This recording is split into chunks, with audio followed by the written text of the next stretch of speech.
Hi, and welcome to the Future of Food and the Brain-Body Connection webinar, hosted by the Department of Integrative Biology and Physiology at UCLA. I'm Rachelle Crosbie, professor and department chair. Thanks so much for joining in today and for submitting your questions in advance. This event is being recorded, but you can still submit your questions live using the Q&A box. We'll get to as many questions as we possibly can. I'm excited for y'all to join us today in the exploration of the future of food with world-renowned professors from the department. This webinar will explore how science can develop tailored formulations of microorganisms that improve brain health and even engineer precisely tailored meats like marbled steak. Dr. Elaine Hsiao will discuss recent advances in understanding how the gut microbiome interacts with the diet and the nervous system to impact brain health and other complex behaviors. She will be joined by Dr. Amy Rowat, who will discuss her pioneering advances to grow muscle and fat tissue for cultured meat applications. So let's get started. It gives me great pleasure to introduce Professor Elaine Hsiao, who holds the Logi Endowed Chair in Biological Sciences. She earned her Ph.D. in neurobiology from the California Institute of Technology. She's also a Bruin. She's received numerous awards for her research, including the Chan Zuckerberg Ben Barnes Career Acceleration Award, as well as the NIH Director's Early Independence Award. Dr. Hsiao holds many patents and is the founder of startup companies based on her research discoveries. On top of all this, she has received many awards for her graduate student mentoring and training. With that, I hand it over to Professor Hsiao. Hi, everyone, and thanks so much for attending. Thank you also, Dr. Crosbie, for that really generous introduction. It's a great pleasure to share my interests in microbiome with you. So as you may have heard, we live in a microbial world. There are just so many different processes that make Earth habitable and that depend on microbes. For example, microbes that enable nutrient and energy cycling, microbes that we leverage for industrial applications and tools for science and medicine, food and agricultural processes, and of course, as we know, microbes that could be beneficial for health, but also detrimental toward disease. Aside from this idea that we live in a microbial world, there's an increasing appreciation that each of us is our own microbial world, that we're densely populated with microorganisms that inhabit every exposed body surface, from the intestine and mouth to the skin and other areas as well, like the lungs. This was really only enabled in the past decade or so by advances in sequencing technology, where we could harness this approach to really quantify and define the types of microbes that inhabit each body site. And the statistics from these efforts since 2012 have been really staggering, with numbers like that we're colonized with up to 10 times more bacteria than we even have of human cells, that there are hundreds of trillions of bacteria in the GI tract and other areas of the body, and that these microbes contribute up to 360 times more genes than our own human genomes. In addition, the diversity is really staggering as well, with over 1,000 different types of bacterial species that have been identified out of the human microbiome. It's even estimated that if we could collect all of these together, they would weigh the size of a pretty hefty organ. And as a reference, the average brain is about 3 pounds. So just as a comparison, the Human Microbiome Project, the sequencing effort started from 2012, that identified over 1,000 unique bacterial species. And if we compare this to the number of known bacterial pathogens, so disease-causing microbes, of which the whole history of microbiology has really only studied 80, And the CDC, the Center for Disease Control, considers only 16 of these priority bacterial pathogens. What we see is that there's this huge number and diversity of bacteria that remain to be studied. They're native to the human body, and we know very little about what they do functionally. And so notably, these are not the same as the types of bacteria that we get in yogurt or over-the-counter probiotics, of which there are only a select few. And so there's a lot for the scientific field to learn about these new microbes normal to the human body. And again, we know very little about what they're doing. Even though the characterization of the microbiome only happened in the past decade or so, I always like to consider the history where the existence of the human microbiota was realized really early on. So in the 1600s, Antony van Leeuwenhoek actually described the microbes that he saw in his own plaque in his mouth. And so he saw that there are living animals that he carried in his mouth, and that he estimated that there are more than all of the people living in the United Netherlands where he was at the time. Even though they were described in the 1600s, it wasn't really understood that microbes could have any effect on health and disease at that time. So it wasn't until 200 years later that germ theory was developed, and that was done by Louis Pasteur. And germ theory is this idea that microbes can cause diseases. And so even though Pasteur, discovered this and was really important for advancing vaccine technology, he even wrote about the idea of normal microbes of the microbiome still being important. So these are not the disease-causing ones, but he conjectured that if you nurture a young animal from birth, deprived of common microbes, he thought that life would become impossible. Just noting that they probably have a really important role.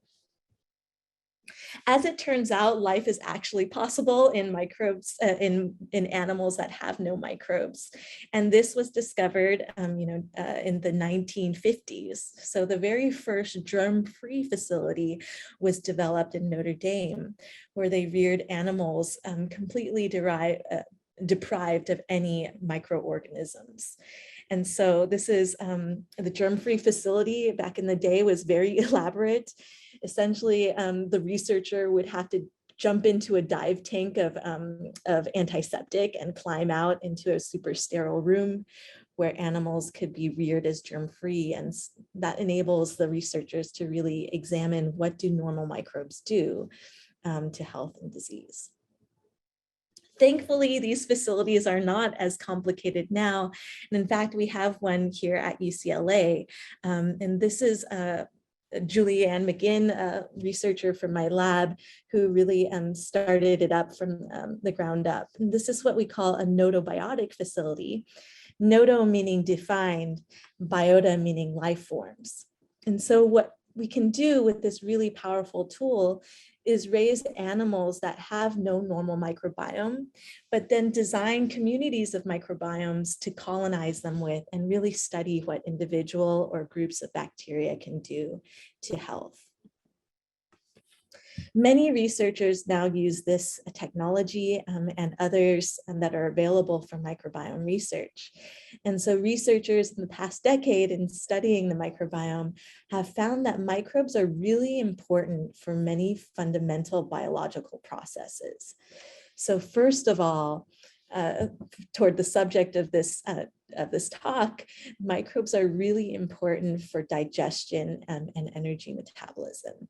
In fact, there are certain molecules from the diet, namely complex fibers, that our own cells cannot digest, and we rely entirely on microbes to digest them for us. There are also a number of vitamins that we rely completely on microbiomes to create for us. And so the microbiome is really, a part of human biology in being able to perform these core functions, like digesting particular food components and creating certain vitamins. In addition to this, other labs have found microbes that are important for regulating the immune system, for influencing how we respond to common medications and ultimately impacting our susceptibility to different diseases. And a kind of burgeoning area of this field is taking all of this together and trying to study how the microbiome can influence brain and animal behaviors. You may have seen a lot of popular press touch on this subject. For example, here that the gut-brain link, including the microbiome, is grabbing neuroscientists because this is really an understudied and growing area of examination. The idea that certain bacteria could affect your mood or your mental health could depend on creatures in the gut. These are all really flashy headlines, and we're working on studying, the details of this. But there is some premise that microbes can affect brain health and behaviors. My lab is really interested in studying these really basic questions, like what are the effects of gut microbes on the nervous system? How do microbes communicate with the nervous system? Which individual species or communities of microbes confer particular functional effects? And how do these interactions impact health and disease? And in cases where microbes can influence the nervous system and complex behaviors, we like to also think about why microbes be doing what they're doing. One example I'd like to highlight is a project in the lab where we're studying an interaction between the microbiome and what's called the ketogenic diet. You may have heard of this diet because it's becoming more and more popular as a fad diet. But actually, the diet is a rare case where it's integrated into the healthcare system for treating epilepsy. So as a background, there are many different epilepsy medications that are available, but a subset of people, actually 1/3 of people with epilepsy, don't respond to existing medications. And so that's called refractory epilepsy or pharmacoresistant epilepsy because they don't seem to respond well to the existing options. In cases like these, especially in children, they go on the ketogenic diet as kind of a hardline treatment for their seizures. The ketogenic diet is basically extremely high fat, low carbohydrate diet. And the idea is to push kind of to restrict sugars from carbohydrate and require that the body use substrates from fat for energy. So while this diet is used in the hospitals, healthcare system to treat epilepsy in kids that don't respond to medications, the response rates are really variable. And what's really hard is actually retention of especially children on this really severe diet. And the top reason for discontinuing the treatment is not necessarily that it doesn't work, but that it's so hard for kids to adhere to. If you imagine just restricting all carbohydrates, things like pasta and fruits and candy, it's just really difficult for young children. So it's difficult to clinically implement for patients to tolerate and maintain. We study then whether the microbiome could have a role in hopes of using the microbiome as a way to make the diet more efficacious. This looks like a complicated slide, but what you can consider is that each color is just a different group of bacteria. And there's all these complicated names here, but these are just all different types of bacteria. And what we use is an animal model where we put mice on either a normal control diet, which is CD, or a ketogenic diet, which is KD. And what we see is that really obviously just by 4 days on the diet, the microbiome changes a lot. So we see here that this sea green color of microbe really blooms to about 40% of the population. And this continues to be the case with later days on the diet. So on day 8, there's still this huge bloom of this bacterium called Akkermansia muciniphila, and that still holds at 2 weeks after the dietary treatment. And so because based on this, we know that the ketogenic diet really changes the microbiome substantially in animals. Our next question is whether the microbiome is important for the anti-seizure effects of the diet. And what we're measuring here is how hard it is to cause a seizure. So the higher the bar is, the more resistant the animal is to seizures. So here is a normal animal that's given the keto diet, and this bar is relatively high because the diet makes it harder to induce a seizure. Now, if the mice were reared with no microbiome at all, so they're germ-free, what we see is that the keto diet is no longer protective. So this bar is now lower.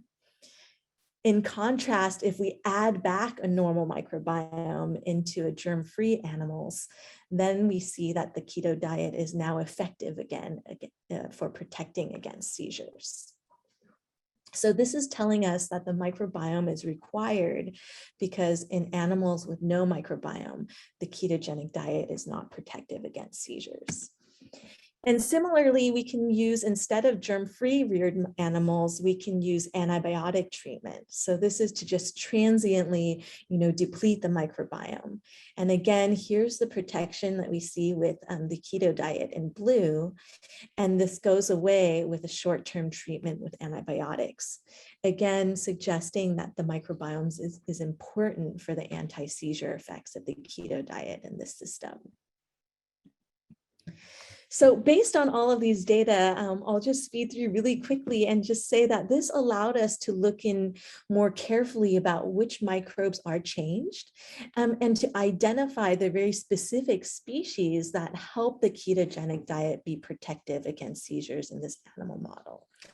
And so here, this orange bar is a special pair of bacteria that we identified that restores the seizure protection with the ketogenic diet. What we then can do with this system is to find out exactly how the microbes are working. And so we looked at the molecules that the microbes produce and found a top 30 metabolites that the microbes regulate. And these metabolites together could predict seizure protection with over 94% accuracy. And so this gives us not only microbes that are important, but the molecules that they regulate that are important for seizure protection. And now that we know the microbes and the molecules, we could test basically microbiome-based treatments. So we could use microbiome transplants, a probiotic treatment, or a pharmacological treatment based on those small molecules. And in all cases, these microbiome-based treatments were protective against seizures. And so this offers, this was published just a few years ago and highlighted in a lot of popular press because it offers the potential to use microbiomes to learn about new ways to treat diseases like refractory epilepsy that don't respond to existing medications. So our next goals are really to test whether the things that we study in the laboratory system really apply to the human condition. So I'm really excited that ongoing we have a prospective study of pediatric epilepsy patients at UCLA's Mattel Children's Hospital, and that we've developed collaborations with other hospitals around the nation and abroad to really study, does what we find in these laboratory systems also apply in the complex case of pediatric epilepsy. So here we can sample microbiomes before and after these kids get on keto diet treatment, test whether the changes that we saw in animals also are seen in humans, and transplant these human microbiomes into mice and study how effective they are for treating, how effective they are in influencing seizure susceptibility. As another arm of getting closer to clinical benefit, we're also advancing commercial development, and I'm really excited that we have commercial partners that have really taken this and run with it in ways that we couldn't in our basic research lab. So in terms of developing formulations and encapsulation methods and really testing for proof of concept in people. And hopefully this will get us to a faster answer of whether this can be effective, and what exactly would be the type of treatment that we could implement to help kids that don't respond to existing medications. And overall, the goal of this project and of other projects in the lab is to study interactions between the microbiome and the nervous system that allows us to advance just knowledge for how different organ systems communicate with one another. And at the same time, aside from just advancing fundamental knowledge, which is exciting, it allows us to uncover potentially new targets for treating devastating diseases. And so with that, it takes a village. And so I would really like to thank former lab members, Christine Olson, David Nussbaum, Jessica Yano for starting off the Keto Diet Project. Helen Vong in the lab also contributed, and Guli Agirman and Ezgi Ozkan are also continuing the projects to expand our current knowledge, as is actually Greg Lum. We have numerous other projects in the lab that study microbiome interactions with the nervous system. Many of them also benefit from collaborators of faculty at UCLA and other universities. So thank you very much to them, especially Joyce Matsumoto, who directs the Keto Diet Clinic at UCLA Mattel Children's Hospital, and that collaborates with us on that. And we have numerous funding support that we couldn't do this work without. So thank you very much from the lab and from me. These are just a few photos over the years of us having fun outside of the lab. And also for more information, I welcome you to check out our lab website. There's a short animation there as well called Me, Myself, and Microbes. And also what's been a great pleasure at UCLA is developing an undergraduate course of the same title, Me, Myself, and Microbes, the Microbiome in Health and Disease. So it's been really a pleasure to be able to discuss current topics in microbiome with our really talented undergrad population. Thanks very much, and I'd be glad to answer any questions. Thank you so much, Professor Hsiao. It was just fascinating. It now gives me great pleasure to introduce Professor Amy Rowat, who holds the Marcie H. Rothman Presidential Endowed Chair in Food Studies, and she is also Vice Chair of Graduate Education. Professor Rowat earned her Ph.D. in physics from the University of Southern Denmark. She has also received numerous awards for her research, including the National Science Foundation Faculty Early Career Development Award. She also holds many patent applications for her discoveries. You can read about Professor Rowat in the LA Times, the New York Times, the Boston Globe, Wired Magazine, just to name a few. She is founder and director of Science and Food. On top of all of this, she is recipient of the Chancellor's Award for Teaching, which is the highest distinction in education innovation at UCLA. So it gives me great pleasure to pass the mic on to Professor Rowat. Thank you, Dr. Crosbie, for such a kind introduction. Well, I'm delighted to be able to talk to you today about some of our newest research on edible scaffolds for cultured meat. So a big question that is a grand challenge to society right now is how we can ensure methods for sustainably producing food into the future. And this is motivated by some of the devastating effects that conventional livestock agriculture can have both on planetary health, for example, in terms of the land required and the greenhouse gas emissions that occur. But livestock agriculture can also have tremendous impact on human health as well. We heard all of the fascinating things about microbes and how they can impact our health, but antibiotics are used widely in conventional livestock agriculture, which can have implications for our own microbiota as well. And of course, there can also be transmission of diseases and viruses from animals to humans as well. Finally, if we could have more alternatives for producing food, this could make our food supply chain more resilient. For example, our dependence on livestock agriculture became very clear during the COVID-19 pandemic, when many of us experienced disruptions in the food supply chain that resulted from this global pandemic.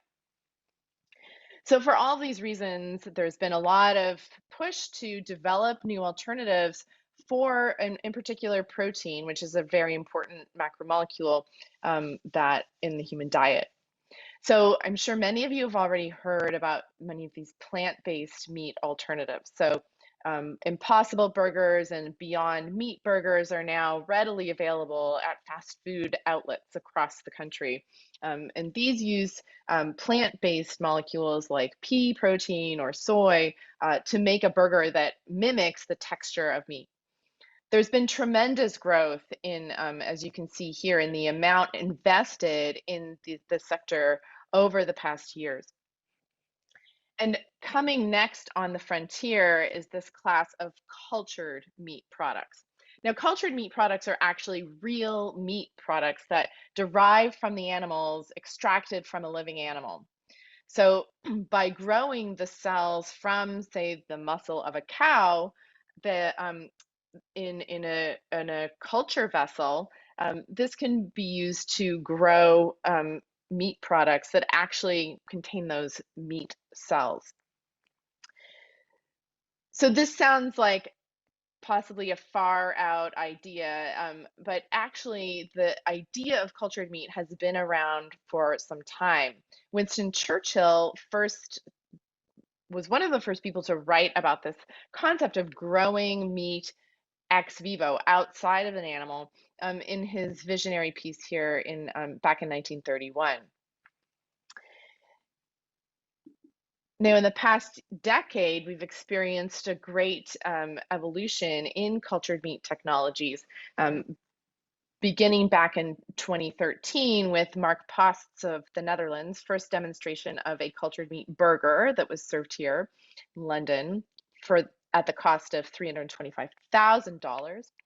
And as recently as last December, Singapore became the first country in the world to grant regulatory approval to serve cultured meat products to consumers. And you can see here a picture of a chicken nugget produced by Just Foods, which is an American-based company that's available for a much lower price than the initial burger. So there's been quite a lot of discussion in the popular media these days, so you might have already come across some of the discussion on lab-grown meat. We like to say cultured meat because lab-grown has some negative connotations in studies that have been done on the terminology used and how that affects our perception of the food. And as recently as just a couple of weekends ago, the LA Times food section was completely dedicated to talking about all of these plant-based and also emerging cell cultured products. So the cultured meat in the US is not approved yet by the FDA, but it's on its way, and there's many companies that are working on producing these products, so they should be available within the coming years. You may have also heard, even on last month on Jimmy Kimmel Live, David Chang, the famous American chef, who talked about his experience eating cultured meat. He thought that the chicken was pretty good. And if you're interested in learning more, you know, he has this upcoming show now that's just been released on the future of food as well. So despite all of this excitement, there are still really major concerns about cultured meat and to what extent it can really be a feasible protein alternative. So we wrote about some of these concerns in a review piece that we collaborated on with Janet Tomoyama, professor in psychology here at UCLA, and discussed some of the barriers to overcoming some of the barriers that we're going to have to face in getting cultured meat to market. And some of those are addressed by can be addressed by information, but others require more research and development, and are topics we can address in the lab. So one of the major sort of barriers is the cost. People think it's going to be too expensive, and this indeed, by more detailed techno-economic assessments, has been revealed to be a major hurdle to the field. So, is it going to be feasible to make cultured meat at a cost that can be competitive, ultimately, with conventional meat? So one of the big questions that's been driving our work is how we can work on building technologies around cultured meat to make this upscaling process of the cell culture delicious and also cost effective. So to give you a bit of context on how cells typically grow in culture, this is a picture here of some Petri dishes. You can find those in many labs at UCLA that are used to grow cells in an incubator in this media that provides a broth of all the nutrients that the cells need to grow. Now, a typical cell from your body, a typical eukaryotic cell, is about a nanogram in mass. So one of these 10-centimeter dishes could contain about 1 million cells, which is in sum about 1 milligram, or 1/millionth of a pound. So that's not really feasible if you think about making a steak or a piece of meat you would eat. So of course we can think of scaling that up, and this is exactly the approach that Mark Post originally took back in 2013, but it's not entirely feasible or efficient for regular production of food. So borrowing knowledge from both the food and pharmaceutical industries, bioreactor vessels, these large vats, are a great way to be able to culture cells. And these have been used in the pharmaceutical industry, for example, to produce vaccines, and are widely also used in the food industry. So this is a way you can culture a larger number of cells to start to get to more reasonable volumes and masses of cells that could use for food. But here the cells are all floating around in this vessel, and when we look into how cells look in a muscle, you see this beautiful hierarchical structure. If you dive into the smaller scale structure of the muscle, where these beautiful fibers that are attached to other fibers around them that are attached to other proteins within this matrix of skeletal muscle or meat. So this poses a challenge then if we're taking this muscle biopsy from an animal to get these precursor muscle cells. How can we coax them to grow into the structures that comprise an actual piece of meat? So luckily we know a lot already about muscle growth and regeneration and repair in the context of human health. And there's great research by my colleagues, such as Dr. Crosbie and Dr. Tidball, on understanding the physiology of muscle, how muscle regenerates, and the impact also of muscle diseases such as muscular dystrophy. There's also been decades of research in the field of tissue engineering as well, which is sought to regenerate or form tissues in vitro. And this is a picture here of some pioneering work from Adam Engler, who's a professor at UCSD, where he grew precursor muscle cells on surfaces with different stiffness. And these stiffness values are shown here along the top. So you can see this is stiffer, this is softer, and these muscle fibers tend to form best on this intermediate stiffness value. So this can show us that the physical and mechanical environment that these cells are growing in can be really important for how the muscle is going to grow. So how can we translate this knowledge now to cultured meat? Well, initial demonstrations, again from Mark Post, just planted these bovine satellite muscle cells, so precursor muscle cells, onto these little beads and threw them into this bioreactor vessel. And you can see each little dot is a single cell. So over 6 days, they do tend to grow, they proliferate, they're growing. You can see there's more dots on this picture. But again, these are just cells on these inert beads, and these beads you can't eat, so you have to harvest the cells. It gets complicated. So to address this gap, my lab is using our insights from both physiology and also mechanobiology, which is the field of biology that considers these physical and mechanical cues in the cellular environment. We're using this knowledge to design custom edible scaffolds that can increase the efficiency of how we grow cultured meat.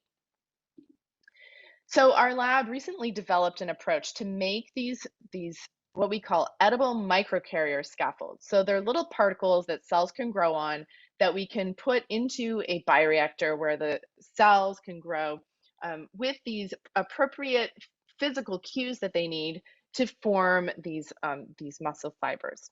And then we could ultimately harvest them into this cultured meat product. So these are some of the people on my team that I'm so lucky to be able to work with: Sam Norris, Stephanie Kvetsky, Kathleen Chen, and Ashton Davis. So I'll tell you a bit about how we make these microcarrier scaffolds, and then wrap up with some of our most recent results. So we can make these microcarrier scaffolds using a very simple method, similar to how you would make a salad dressing, of just mixing in some of this water solution that has some gelatin, which you use for also making Jell-O, into this bath of oil. So this makes little droplets, and some chemistry happens to where we can lock these molecules together so they create a solid gel, like Jell-O, and then we can collect them. We can also squish them between these tiny templates that we've constructed, and these have micron scale features, so thinner than a human hair lines or grooves, and by pressing and molding these tiny little gel particles in between these plates, we can make these grooved gelatin microcarriers. So this is how they look, and as you can see from the scale bar, they're several hundred microns in scale, so sub-millimeter, but again, you could fit, for reference, maybe like 4 or 5 human hairs across one of these little beads. So how do the cells grow in these beads? Well, we used some, these are actually mouse precursor muscle cells as a model, to be able to see how the cells grow. And you can see on this edible microcarrier here that the cells are all aligned with these tiny grooves. And over time, this is day 1, day 4, day 7, over time they grow and divide. And we compared to these commercially available microcarriers, these cytodex beads that are actually dextran, so this in starch polymer, but they're not edible. And so you can see we have some data here to show the blue curve here. These are the edible microcarriers. The cells are actually growing faster than the cells on these commercially available beads. And how do these muscle cells actually look? Well, we can see that over time, these pink tubes here are these myotubes, these that form when the muscle cells can start to differentiate and towards becoming muscle fibers. And you can see that these span hundreds of microns in length. And the yellow shown here are our little microcarriers. So they're actually aggregating together, they're lumping together the cells, the microcarriers, and then these myotubes are spanning across. This is just another view showing that here. And just for comparison, here is a picture of rat skeletal muscles. So you can see these very long myotubes, muscle fibers in the skeletal muscle. So this is exciting proof of concept data, but it's with mouse cells. Who wants to eat mouse meat? So we then used some bovine precursor muscle cells and can show that that here these little blobs are clusters of cells with those edible microcarriers. And we can actually harvest those and form this tiny meat patty that we can cook. We can flip it and turn it, it browns. It's of course just a proof of concept, but it's a good first step.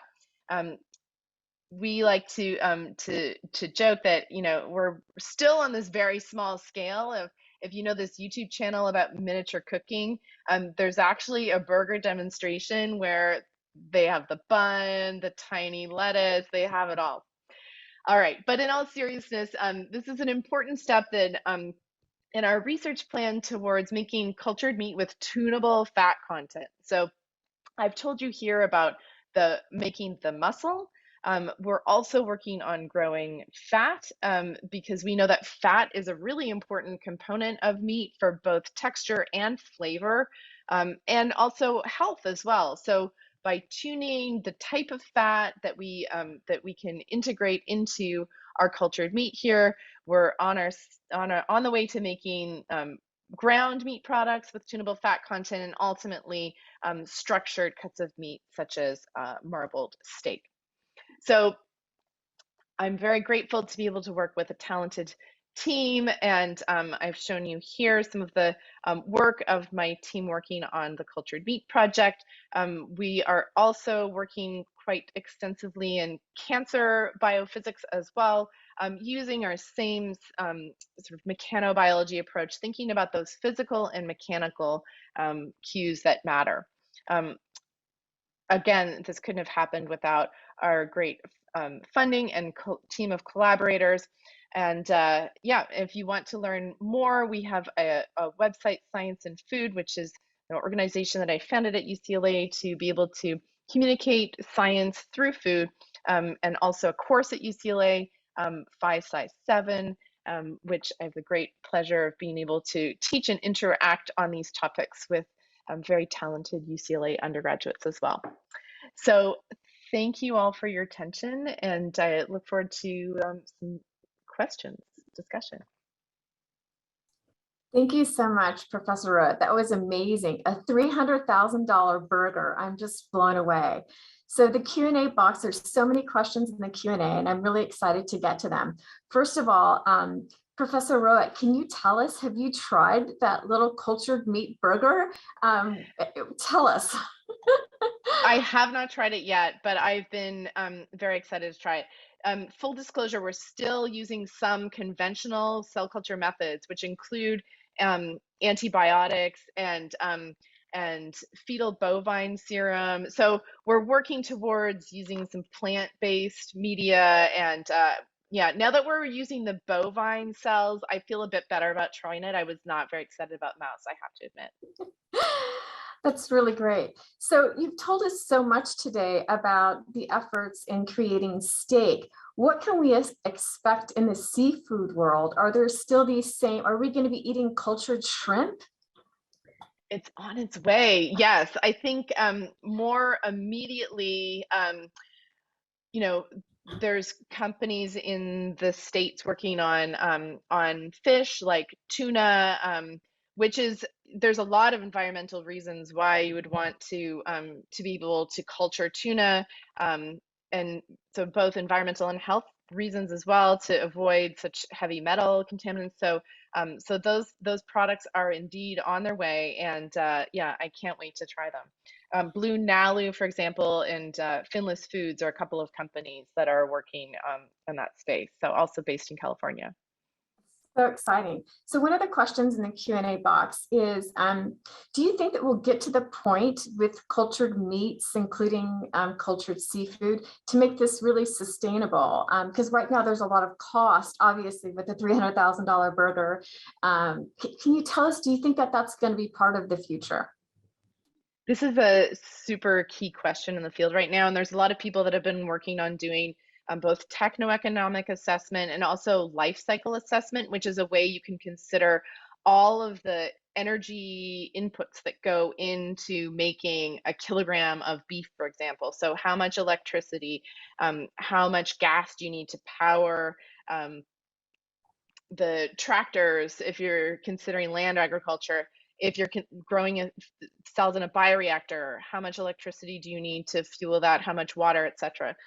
So it's still very hard to make good estimates because processes haven't been fully scaled up, but estimates suggest that there could indeed be significant environmental benefits of cultured meat technologies. So specifically, major reductions in greenhouse gas emissions that would be the biggest for beef, but more than 80% less than some estimates claim than conventional, a kilogram of conventional beef. So also land is another big one. Water is and electricity is more comparable, but yeah, there are definitely some environmental benefits. But again, yeah, whether or not that cost can come down, there's still a lot of expensive factors needed for the culture media, but it's a very collaborative effort, lots of people working on it. So I think we're going to see costs coming down.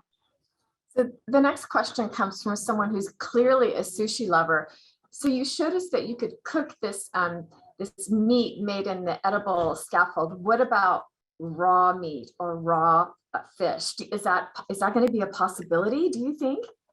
Absolutely. I mean, I think that the food safety then becomes a big question, but and there are discussions about that, but I think one of the benefits would be that you could monitor if you're growing in a bioreactor, the microbes that could be in the bioreactor. So it wouldn't take you as long to find out that your pigs had gotten some disease. So so I think that yeah, these products could be applicable in many different forms. People are working on foie gras, on elk, on lots of different types of animals.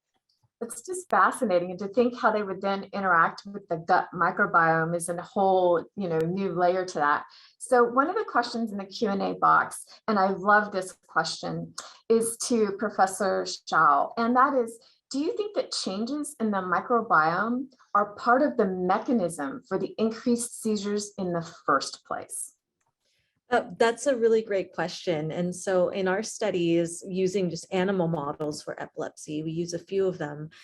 We show that when we deplete the microbiome, they're more susceptible to seizures. And so that raises the question of whether, kids that are subjected, or adults even that are subjected to antibiotics, become more susceptible to epilepsy.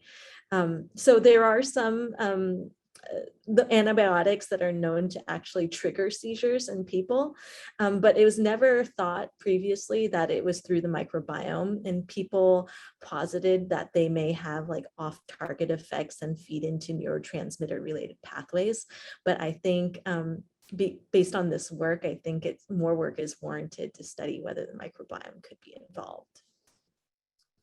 And another question in the Q&A box is about the translatability of the mouse model studies. And what was so beautiful about your talk is how you took the basic research and then showed in a small clinical trial that was applicable to cases of pediatric epilepsy. And so for other diseases that are being targeted and involve the microbiome, is there a lot of translatability between the mouse studies and human disease? Can you comment on that? Yeah, I think that's one of the promises of the microbiome field currently, is the idea that, if we do see an interaction between microbes and human health, that it may be easily translatable and, faster to the clinic than other approaches. And so there are some growing success stories, and mostly in the immunology space. So what is super well known is that microbes have an intimate interaction with the immune system. It's love and hate because the immune system has to keep them under control, but they also collaborate in some ways. And so microbiomes have been used in the healthcare system to treat C. diff infection. So this is through the famous microbiome or fecal transplants, where it really is super efficacious in treating recurrent C. difficile infection. And similarly, it's being increasingly applied to other, mainly intestinal infectious diseases, but more and more other immunological diseases too. That's really interesting. So one of the questions in the Q&A is, what is known about the communication pathway between microbes and human cells? Can you give specific examples of this communication in both directions? Absolutely. This is a really active area of study because there's a lot of, amazing phenomena where in different lab animals, if you change the microbiome somehow, it can alter the course of symptoms of neurological disease or affect animal behaviors. So people are really interested in figuring out the pathways. And so there are three main ones that people have kind of narrowed down on. One of them is through the immune system. So indirectly, microbes that are influencing the immune system, and then the immune system can influence brain and behavior. And so there have been clinical developments in areas like MS, multiple sclerosis, which is an autoimmune neurological disease. Another pathway that we're really actively studying is the idea that microbes can regulate lots and lots of biochemicals, and that some of these biochemicals can influence neurons in the gut called vagal neurons that project from the gut all the way up into the brainstem.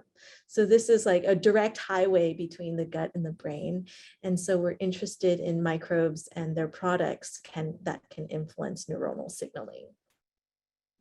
And then finally, the last idea is that these microbial metabolites can circulate around and a subset of them can enter the brain directly. So do you see, this question is for both of you, and this is coming from a really astute viewer out there. So given that you can make cultured meats, that's on the horizon, and that we're drilling down on the gut microbiota and how it interacts with the immune system and how it interacts with the brain, could we envision a future where we have cultured meats that stimulate happiness? Is that possible? A happy generating meat? I love that idea. Yeah, I think Elaine and I will maybe need to collaborate on that so we can implant some of the right microbes or metabolites for microbes into some cultured meat. Mm-hmm. I like But I that. think I think it's a really interesting idea of how, precision food, this idea of tailoring food that could be ideally suited for your own body, your own microbiota, or whatever profile of fats you would most want to consume. I think that there's some interesting interesting thoughts for the future of food. I don't know. What are your thoughts on that, Elaine? I think there's a lot more work, and now that people can like assay their own microbiome, and then because there's a movement to sort of tailor foods specific for that could benefit your health or happiness. I think it's a really interesting point. I mean, part of what people have been studying with gut-brain interactions through the vagus nerve is the reward-related pathways. So, the vagus nerve is usually used for sensing nutrients, even things like sugar that couple to reward. And so maybe that could be, a part of this idea of using food and to affect happiness, food and microbes. On that note, let's just hope that it doesn't cost $300,000 a pop. So with that, I'd like to thank everyone for being interested in the future of food and the microbiome, and for your excellent, engaging questions that are really on point. I'm very appreciative to Professors Rowat and Hsiao for sharing their expertise with us today. You can discover more about their research in a post-event email that you'll be receiving, and it will contain the recorded webinar. Please feel free to share this with your friends and your family. Lastly, and most importantly, I'd really like to express gratitude to Dean Tracy Johnson and her team, as well as Physiology Group CAO Sarah Lee and the chair's assistant Grace Angus for their support in developing today's webinar. Thank you all so much for attending, and I'll see you soon at our next event. Thanks everyone. Have a good evening.